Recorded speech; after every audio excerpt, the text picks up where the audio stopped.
Hey there, fans of the Survivor Super Fun Time Show. This is Kevin from the Super Fun Time Show. It's been a hot second. This has been a big Survivor offseason, so I've had to focus my attention to other things in the nerdy world. But the good news is, with the offseason, if you pay a lot of attention to like Twitter, to any of the social media, honestly, Instagram, Twitter, Facebook, probably a lot of your favorite survivors of the past are enjoying this kind of a polling type situation where they can put out their name to see if they are going to be one of the illustrious few that is going to be voted in by the fans to be on a fictitious Survivor 50. Like Rob has a podcast and Inside Survivor and stuff like that are doing things where they're trying to vote in who their 50 would be as sort of a brain thought exercise, because with Survivor 50 coming up, Jeff Probst has said very specifically, we are going to do a big season with returning players.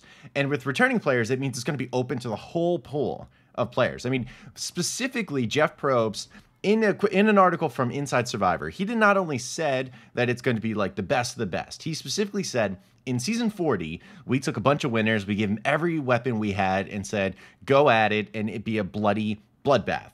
Like most bloodbaths are, they're pretty bloody. But this one, he said, it's not going to be the case. Instead, we have to find a way to honor the fans by having the right people in a Survivor 50 cast and treat it as a celebration. So that's a very difficult line of balance to maintain, because Jeff Probst said that originally it was like 700 survivors. Now they had the list to 200, and now he has it narrowed down to about 100 survivors for the season 50 cast. That could include people from Survivor 47, which is about to premiere pretty soon in September.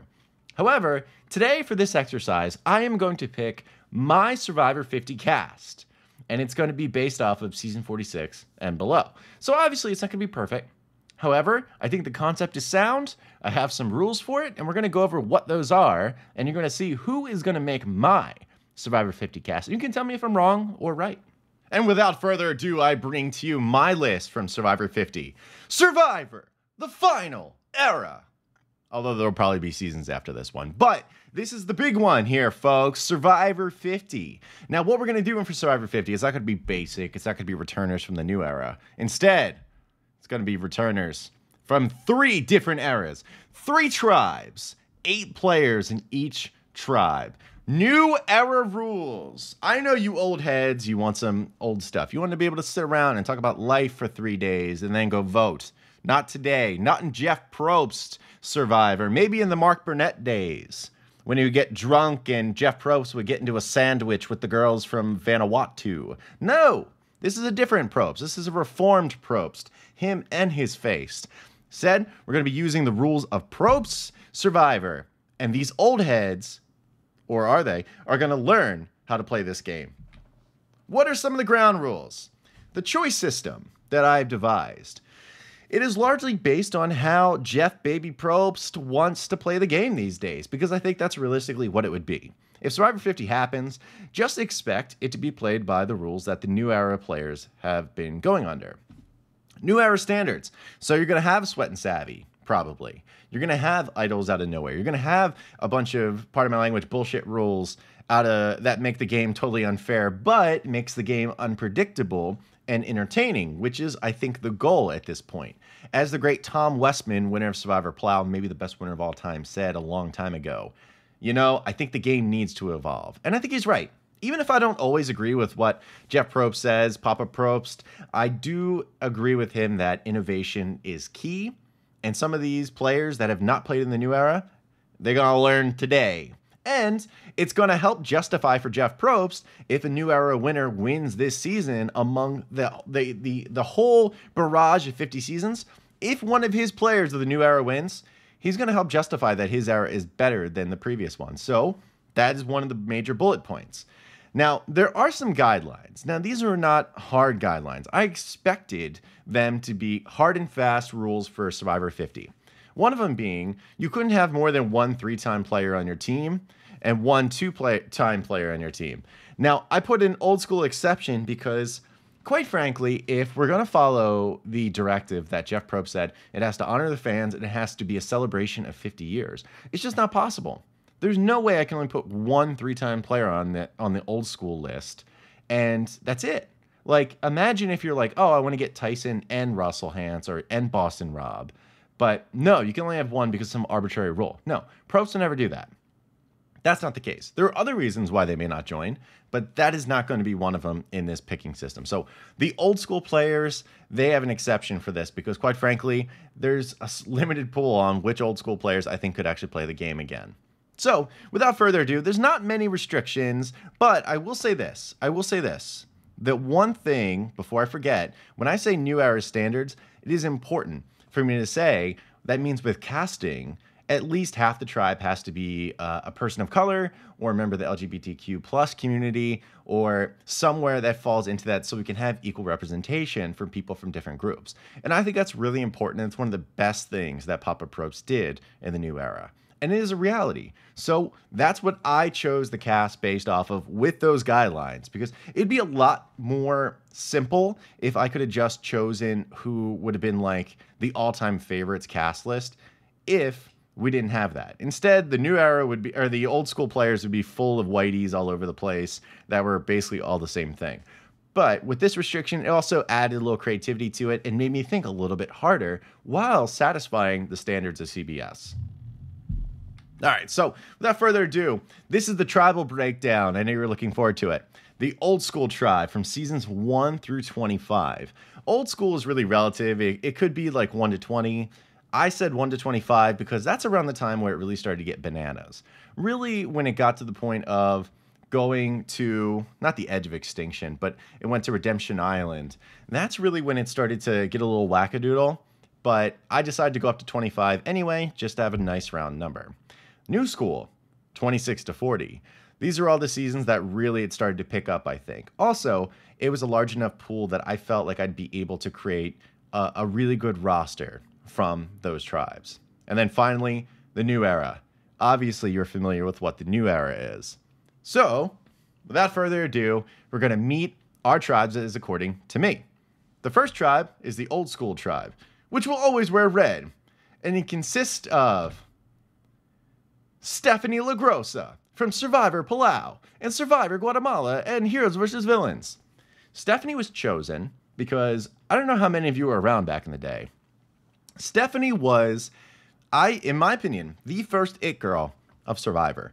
She was ultra famous. She was like Rupert, but the female version. So when she was on Heroes vs. Villains, she was obviously the #1 heroes female on the tribe. Was Cirie great? Yes. Did anyone come near Stephanie's aura as a survivor? No. And I paid attention to her Instagram a little bit. She's married to Kyle Kendrick, former pitcher for the Philadelphia Phillies, my baseball team. And she is in amazing shape. She might as well look exactly like this photo right here, back in the Heroes vs. Villains days. And that's going to be key, because one of the big problems with the old school tribe is they're old. They're old. Not just the school, their bodies are old now too. So you're going to need people who actually can physically compete with people who just competed in the new era. So Stephanie LaGrossa is key because one, I don't know if a female's ever been more popular than her on Survivor. And she's still in pretty good shape. So I think she would do an excellent job. And she represents the history of Survivor super, super well. Now, moving on.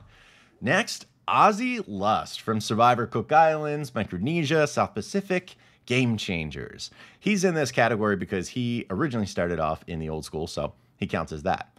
Ozzy I follow every once in a while on Instagram, although I had to stop because he's got an OnlyFans, and I can only see Ozzy mostly naked so many times in my life before you gotta shut that off. But Ozzy, widely known as the greatest challenger of all time. All time. Someone did a statistical breakdown up to season 42, and basically, Ozzy did so well. If you took Ozzy and you split him in half into two people, both of his halves would make the top 10 in the best challengers in Survivor history. That's how good he is. He's ahead of Boston Rob. He's ahead of Joe Anglim. He's ahead of Jonathan Young. He's incredible. And he is an excellent steward for the game. Obviously, he's played 4 times at this point, and Stephanie's played 3. Like I said, there's an old school exception. We need names, and we need people who can compete. And Ozzy can compete still. But now that we've got Stephanie and Ozzy, we're moving on to number 3.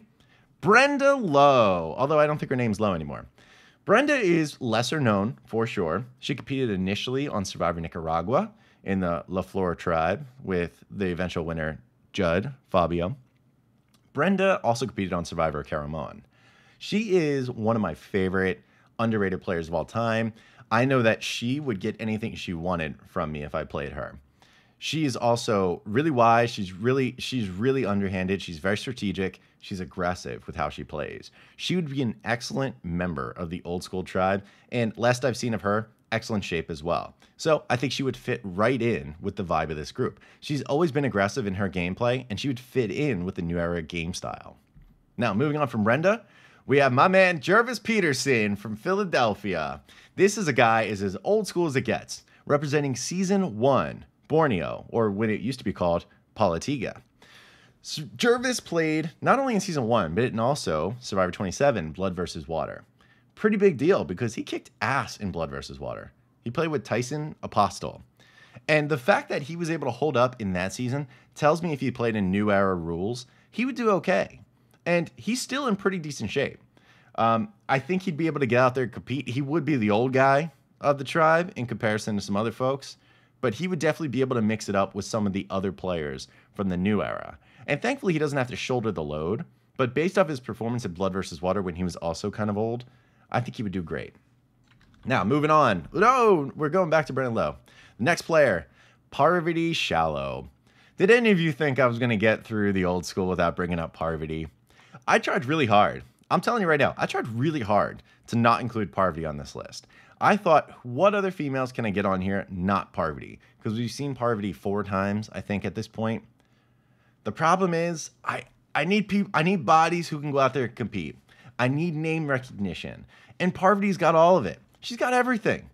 And it just feels right to have her in a competition between the eras. And she looks great. She feels great. She thinks great. Like, she does everything great. Parvati is someone that's a necessity to have in this game. Now, she will be interesting to have in here because there's going to be a player later on in this tribe that she has some history with that I think will be interesting. Next player, Malcolm Freeberg. This is one where I contemplated putting another old schooler who's played like 3 or 4 times in this slot. I could have gone easy. I could have said Boston Rob in the Malcolm spot. But I chose Malcolm over Boston Rob for 2 reasons. Last I saw, Malcolm was in better shape. And Boston Rob's been on Survivor like 6 times. Would it be better celebration having Rob than Malcolm? Probably. But I think you need to spread some diversity out. Like, I don't want this cast from the old school to just be a tribe of players who played in Survivor Micronesia and Survivor All-Star, or not Survivor All-Star, Survivor's Heroes versus Villains. I want a little bit of diversity in the team and which seasons they represent. So the 20s were not going to be represented, essentially, at least in their initial seasons, if I didn't have like Brenda and Malcolm in there. And Malcolm was very much a favorite, started out in the Philippines, was great, then turned around pretty much right away to Caramoan, and then went to Game Changers, and that didn't quite work out. But I always loved Malcolm, and I think that he would be a fantastic addition, and he's going to be necessary in order to compete with some of the players that are going to be in the new era and of the new school tribe. But I think we have 2 players left to introduce, because you can't get too excited or not excited until you see what we got left. Alicia Calloway from Season 2. One of my all-time crushes, by the way. What a wonder. What a dreamboat. What a dreamboat. Alicia Calloway is going all the way back to Season 2. There's a couple of reasons why she's on this tribe. One, she's in amazing shape. Watched her recently. She was a bodybuilder back then. Apparently, she's still very involved in it these days, even though she's gotten a little bit older.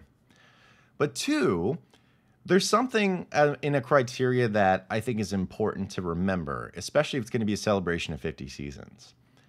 You need to have moments. Moments are important in Survivor history. We remember big things. We remember Sue Hawk giving the rat speech to Kelly Wigglesworth in Survivor 1.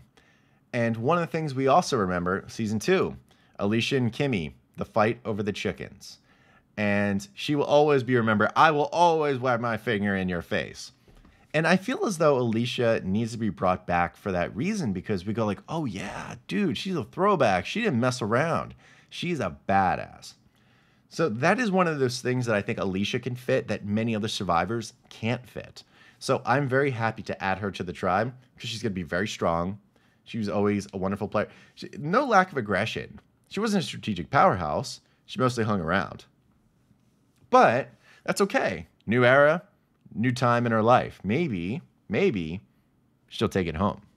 But I believe we have one more member of the old school tribe. Who do you think it's going to be?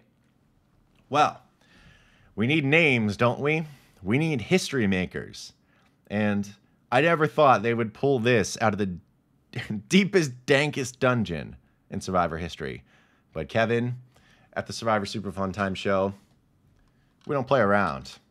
When we want something done and we want to make a show, we do what we must. The final member, Russell Hantz of Survivor Samoa and Heroes vs. Villains and Redemption Island, although he had no redemption. Russell Hantz has had some issues since his Survivor appearances. I would say he's actually kind of a jerk in real life. That's at least what it seems like. He's got a YouTube channel where he rants about everything that sucks about Survivor. He hates Australian Survivor. He thought it was a joke. And I know a lot of Survivor fans love Australian Survivor. I actually like it a lot. It's just really long, but that's okay. That's not a problem. That's a me problem, not them problem. Russell Hantz is the greatest villain that was ever in Survivor history. I know people like to look at Boston Rob and say that's the case. He was a pretty big villain, but he's more famous for being with Amber and just being a really good player and being good at other things. Fair play, that's the F, that's the Y, and he's all in between. This was going to be Fair Play's spot, but I remembered Fair Play is a quitter, so Probst isn't bringing him back.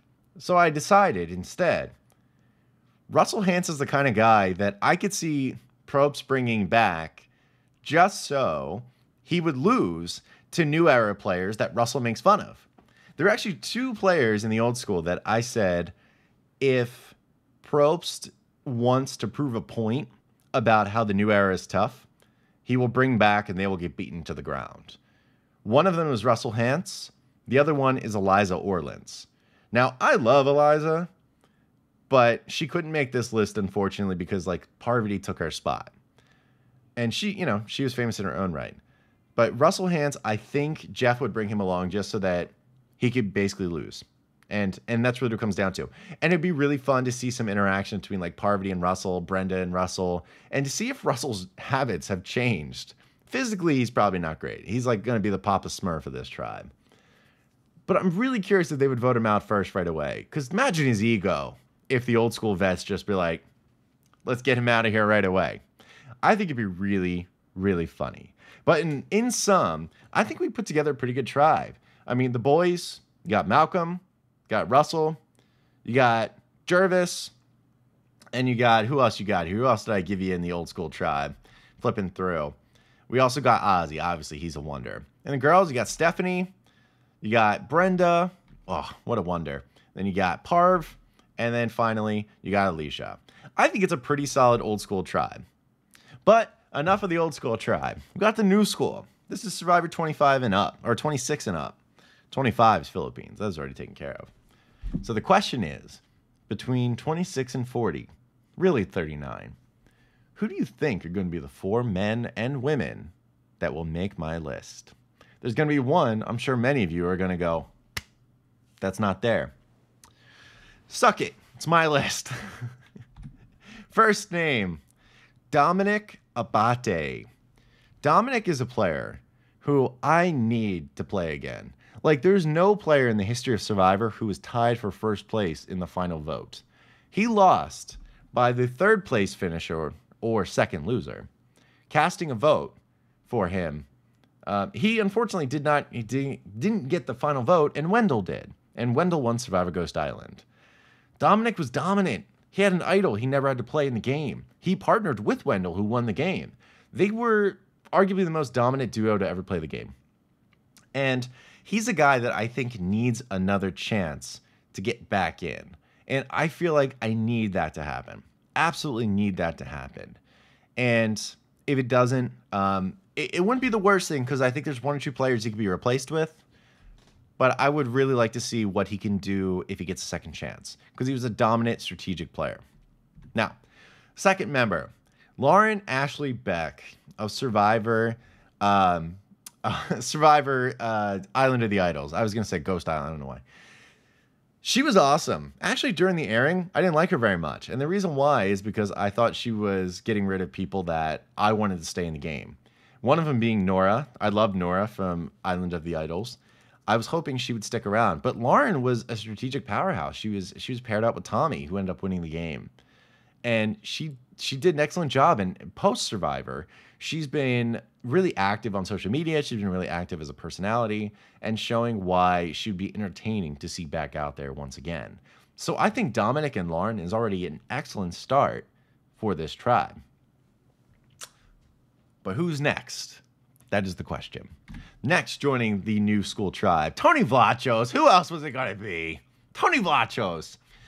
Not only is he a two-time winner, which is going to put a huge target on his back. Not only is he a two-time winner, he's fourth time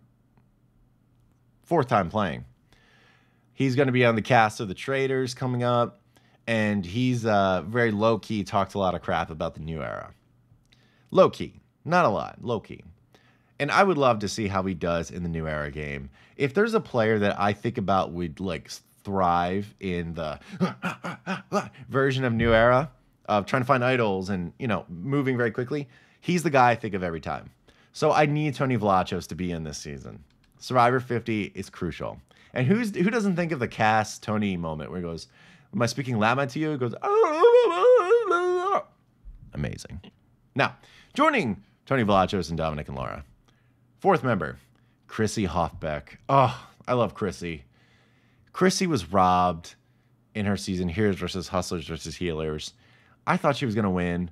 And then Ben found a bunch of idols that stopped him from being voted out of the game. Chrissy's arguably the most badass dominant woman in immunity challenges ever. She's up there with Cass. She's up there with Kelly Wigglesworth. She's up there with Dee from Survivor 45 and Maria from 46. Like, she did so well. I think she had 4 individual immunities, something like that. Absolutely outstanding. And she's had a bout of cancer, if I'm correct, if I remember correctly, in the last year. And if she's cleared to go, it would be huge to see her make a comeback because she is a badass. She's good at bringing people together, and she's incredibly strategic. Now, joining her, Christian Hubicki from Survivor David versus Goliath. Objectively, one of my favorite people ever. But the reason why he's on this list is for balance. He's very smart, but he's not overly strong. In challenges, he's okay. Obviously, he's brilliant. He's absolutely brilliant. And he was very popular during his season. He's a different personality. He's a real kook. I love kooks, though. So I'm so happy to have him on this cast. But we can't have a bunch of dudes that are tanks that can just roll through challenges like Dominic and Tony. We need a Christian to balance these things out. So we had to add him. And I love this guy. I hope he is cast and we get to see him play once again in New Era where the rules get super nuanced. And I would love to see who he teams up with on this tribe. Next, Sydney Gillian. Oh, I love Sydney from Survivor Korong. This girl. Oh, she's the evolution of Alicia Calloway from the old school tribe from Survivor 2. Survivor 32 Sydney, she's a bodybuilder as well. Incredibly smart. She played very young, so right now, I'm not sure her age, but mid-30s maybe, something like that. She's in prime shape. She can go out there and kick ass, I'm sure. I've been begging for her to come back and play this game. I would love it, and I hope she does, because she is such a great addition to any season of Survivor. And she was no nonsense. She was really smart. She wasn't like a overly strategic player, but she did make a swing from her Brawn tribe when it benefited her. And she did pretty well, and she owned it. And that's pretty important in Survivor, so I think she would do well. But joining her, Natalie Anderson from Survivor San Juan del Sur and Winners at War. I love Natalie. I was actually trying to keep her off this list because I thought she gets exposed a little too much. She was on the challenge. I think Natalie's great. I don't know if she's as good as other people rate her, but she's very good. Like, she's an excellent player. She won. She's a very good winner. I wouldn't underestimate her. She's a tank. She works out all the time. She's amazing. She'd be a great addition to the team. This is one of those times where I thought she was an obvious ad, and I was trying not to put obvious people on there. Like, there's one obvious person. I'm sure people in the comments are going to go like, how did you not have them on the Survivor 26 to 39 tribe? What can you do? But she'd be a huge addition. She's a really great personality, and she, you know, calls people out on BS when she has to, and I love it. But joining her from the New School tribe, I don't know why it says New School instead of his name, Chris Underwood. Chris Underwood is, in my opinion, until something changes, the worst winner of all time. Worst winner of all time. And it's not his fault. It's sort of his fault, but it's not really his fault. By default, he is the worst winner of all time because he was voted out and came back. Now, you play the hand you're dealt. You play the field you're on. It's not his fault he won the game.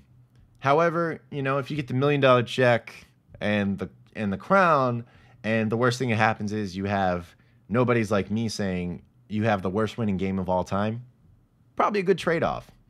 I wish he went on Winners of War because I think he would have done really well.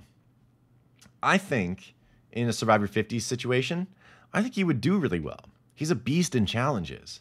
He's got a good personality. He mainly got voted out, from what I can tell, of his original tribe in Survivor Edge of Extinction, was because he was just too good at stuff. And the Davids and the Devons of the world were like, you know, maybe we should dump him. And, you know, Wentworth, too. I think he would do great. I would love Chris Underwood to be on Survivor 50. I mean, we talked about moments. I mean, he's the first survivor I can think of that won the game and was voted out. So it would be a great add to the lore of the game. Now, the big thing. This was the hardest era for me, I have to say. This is the hardest one. I think a lot of people would think this would be the easiest, but very difficult for me because there's a million new era people I want to see play the game. And remember, with the restrictions in place, I had to be a little tactful about it. I also don't want to pick just winners. Because the New School, there's two people that were left out. One of them, the most obvious, being Jeremy from Survivor San Juan del Sur, and, you know, the winner of Cambodia. I left him off the list because, not because I don't think he's a great player. I think he's an outstanding player. Like, I thought he was going to win San Juan del Sur. I left him off because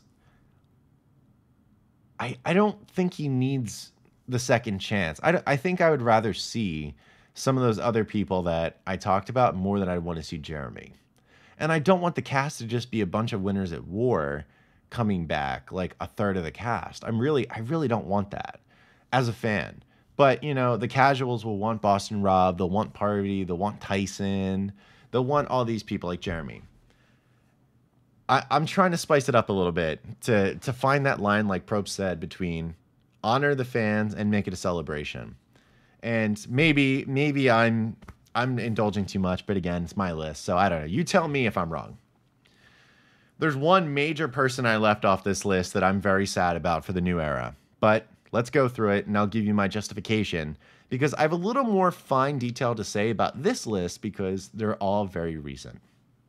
So, without further ado, as I take a drink, because my voice is going, I will reveal the first person who's going to be on Team New Era. Erica Kasupinen. I don't know if that's how you say her name, actually. Erica, the first winner of the New Era. She is on this list for a couple reasons. She played a very low-key game, non-aggressive game, which I think is in contrast to some of the other folks that are on this list. I think she had one of the biggest moments in the New Era, breaking the hourglass. To this day, I argue she wouldn't have won her season if it wasn't for the hourglass. That was a twist I thought was... I don't know.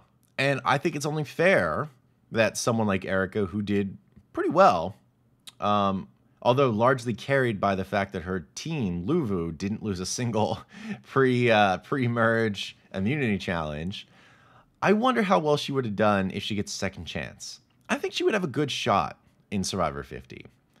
But I want to see it play out. So, Erica, I'm giving you another hourglass to smash and go back and play Survivor again, because I want to see what you can do. And joining Erica, Mike Gabler, Survivor 43. Now, if you watch this channel, you know I love Gabler. we've talked to Gabler a bunch of times.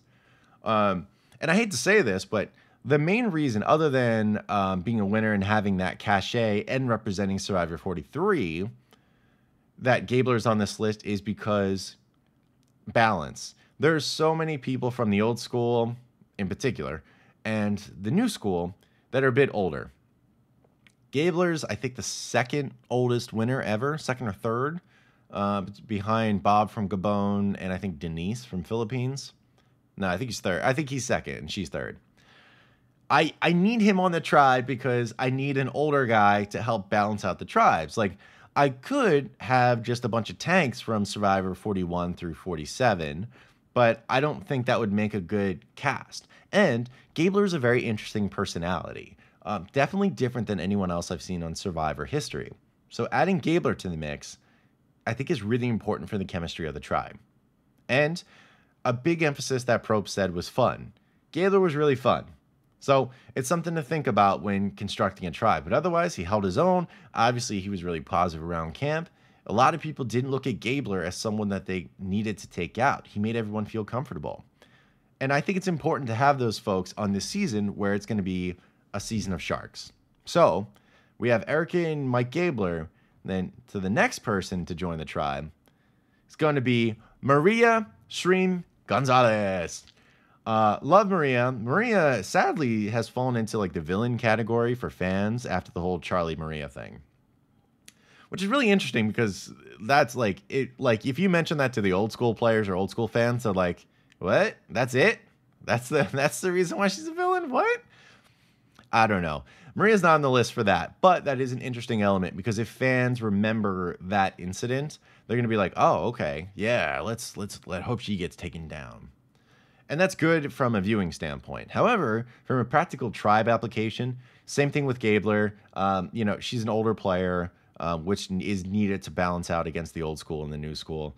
Now, she kicked ass in challenges, so it's not like it actually is effective of her physical ability, but it is important to think about age when you factor in these things. Because again, I can stack this tribe with all young hotties, and that's all it would be. However, I need to pick an older hottie to also get into the mix as well. And that's why Maria is there above some other folks in order to be spotlight. And she kind of has that villainess role to the fans. Now, to go along with Maria, we have Carolyn Weiger from Survivor 44. I had to put Carolyn on this list. I could not leave Carolyn off this list. This spot was so fought for among my list.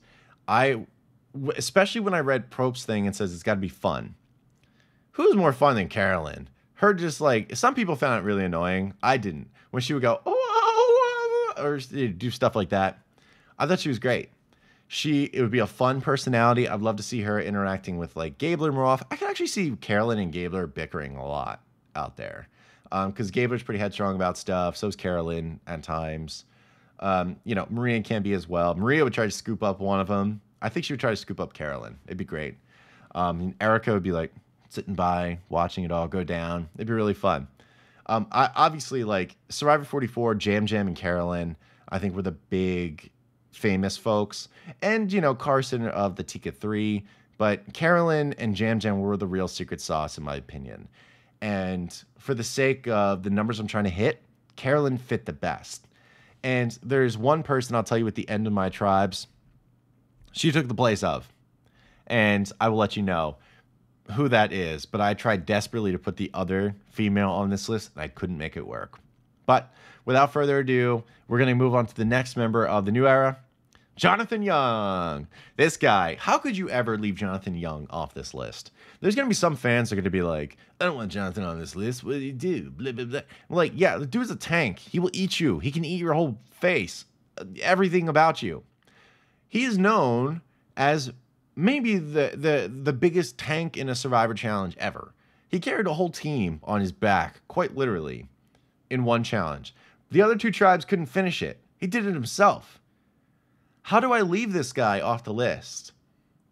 And, by the way, this guy also goes around the world and like builds like feeding stations and schools and stuff for less fortunate children in different locations. Nicaragua is one of the big locations. And by the way, you should check out his Young Missions accounts in order to help with that. But, it could help with that, winning $1 million on Survivor 50, or $2 million if they do that again.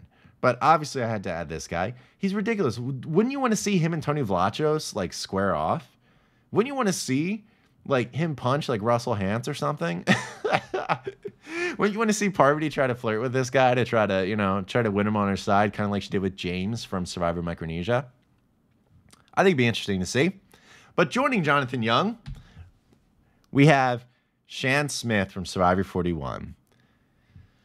Oh, Shan's a great addition. Boy, she was one of those people that weaponized her emotions, like fake crying, and she made up her own like evil theme song, like dun dun dun dun dun dun. And I thought that was really fun. She's a great personality. I think after the game, she had some hard feelings towards some of the players, including Ricard, who is one of my favorite New Era players ever. I love Ricard. She is iconic to me. As much as I hate season 41, I really dislike watching season 41. Shan is one of the major bright spots of that season, and I would love to see her play again. I would love to see her with this group, flat out, and see how good she could be. Q Burnett from Survivor 46. There's no way I could leave Q off this list. I was trying, but like first chance of a returner season, there's no way Q's not going to be in the mix. And it makes the New Era tribe really fun and really wacky. I mean, having Carolyn, Gabler, and Q on the same tribe may be like wacky overload, but I don't know who I'd get rid of. I just couldn't do it. I couldn't do it. So, how fun would it be, some of the concoctions they would come up with? I think like some of these characters would hate each other though. Just imagine the chaos that Q could cause. Now, the only conflict I had was having Q and Marie on the same tribe. I didn't want that because they work together so closely. But that also adds another dynamic where they'll probably be targeted, saying like, well, like Sandra Diaz-Twine said, he's like, in the end of the day, it's all about who you were with, and that's what we know you're going to start with. And they're probably right. Marie and Q would probably lock up right away and say, like, are we running it back? And I think that's interesting in itself. But Q's really unpredictable, so who would even know? Maybe they would win all the challenges, they don't have to think about it. I don't know. But we all know after like 4 episodes or something, a tribal swap would be really fun to watch. But I think Q would make a great impact. Let's see, with the remaining 2 castaways on the New Era tribe, what we got cooking. Austin Lee Kuhn of Survivor 45. Austin was added. He was one I almost didn't add because I thought the Survivor New Era tribe maybe was a little too overpowered. But Austin doesn't help that because he was amazing at challenges. But he was a different personality than so many other people on this list. He was low-key while acquiring so much ammo. It was ridiculous. And if he didn't trust Dee that much in his game, if there's just one time he left her out of the vote, he could have ended up winning the game. And he was the closest. He was extremely close to taking the Survivor 45 crown from Dee. And I have a lot of faith that he could do it once again. I mean, he's a tank. To me, he's like almost like a Jeremy Collins coming back. And I think he could make it happen. I don't know, but I think he could. So I'm excited to see how it would shake out if he's added to the mix of this. I mean, it'd be a strong tribe. Q, he wasn't overly great at challenges, though. He just looks strong. And then obviously Austin was incredible at challenges. Gabler had his moments of being pretty awesome. And am I losing my mind here? And Jonathan obviously was great. Jonathan was no good at puzzles, though. And that's where Austin comes in. He's incredible at puzzles. So I think the New Era tribe with Austin Lee Kuhn, absolutely ridiculously cool and awesome. But that's it. Those are my Survivor Final Era tribes. Now, I want to say real quick, from the New Era, the person that I could not get into the tribe, and I tried so hard, I really wanted them in there, was Emily Flippin from Survivor 45. There were other people. Jam Jam from 44, I was dying to get in there. Dee from Survivor 45, I was like, well, the Austin Dee situation could be really fun. Some of these players I didn't put in there because I didn't think they would realistically play, or I thought maybe it'd be better to see other people that would fall into their archetype. I don't know, but unfortunately I couldn't jam them in there. However, I'm very happy with the tribes we have set up. There's a bunch of alternates that would make it great. Like if we couldn't have Chris Underwood from Edge of Extinction, I want Rick Devens. If we couldn't have someone like Sydney from Survivor Kolrong. I would love Wentworth again. Everyone loves Wentworth. So I think there's a lot of different changes that would make me really happy as a fan. I think a lot of these players are getting calls right now. Well, maybe not right now. That's a lie. They'll be getting them in like a month, 2 months. And who knows, maybe they'll even float a rumor my way one of these days. They're like, sorry, I can't do the podcast because I'll be gone for 26 days. You know, no, that's not going to happen. They don't do that. There's so much potential for a great season here.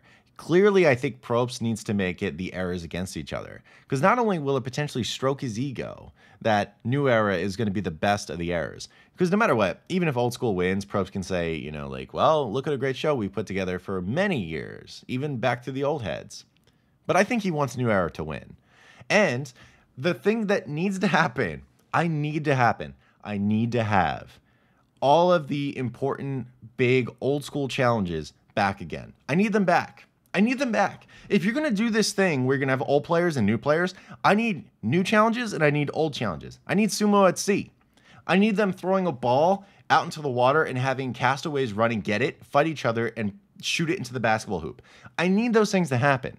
This thing where they do not have physical challenges against each other anymore, I don't like it.